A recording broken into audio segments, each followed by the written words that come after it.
Sosok ketiga, pemuda di dalam gua. Salah satu kisah paling terkenal dalam Al-Quran adalah kisah pemuda di dalam gua atau Ashabul Kahfi. Kisah ini dituturkan di hampir semua agama samawi.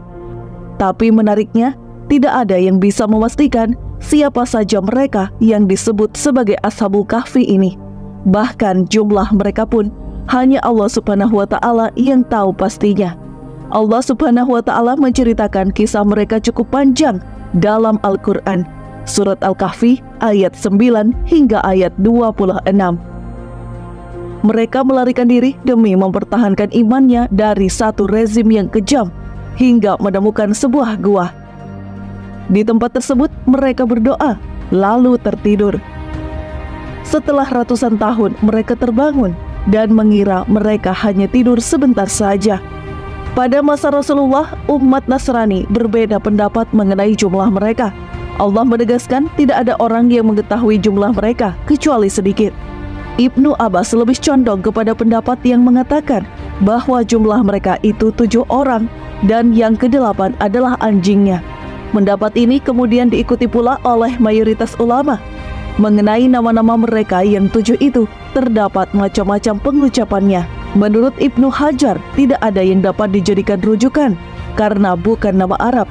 Dalam tafsir Ibnu Katsir disebutkan nama-nama mereka sebagai berikut: Maksalminah, Tamlikah, Martunus, Birunus, Dominus, Yatbunus, Falyastatyunus, dan nama anjingnya Hamran atau Kitmir. Nama-nama ini diambil dari ahli kitab, sehingga kebenarannya masih diragukan. Hanya Allah yang lebih mengetahui. Kapan mereka hidup? Para pemuda itu hidup ketika berdiri rezim yang demikian keras penentangannya terhadap agama-agama samawi.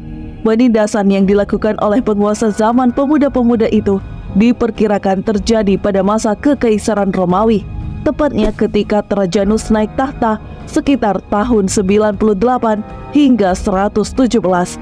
Pendapat lain mengatakan raja penindas itu adalah Kaisar Hadrianus yang berkuasa setelah Kaisar Trajanus.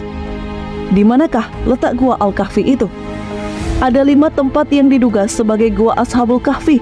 Pertama, di Ephesus atau Epsus, satu kota tua di Turki. Kedua, gua di Kasium, dekat kota As-Salihiyah di Damaskus. Ketiga, gua Al-Batra di Palestina. Keempat, gua di salah satu wilayah di Skandinavia.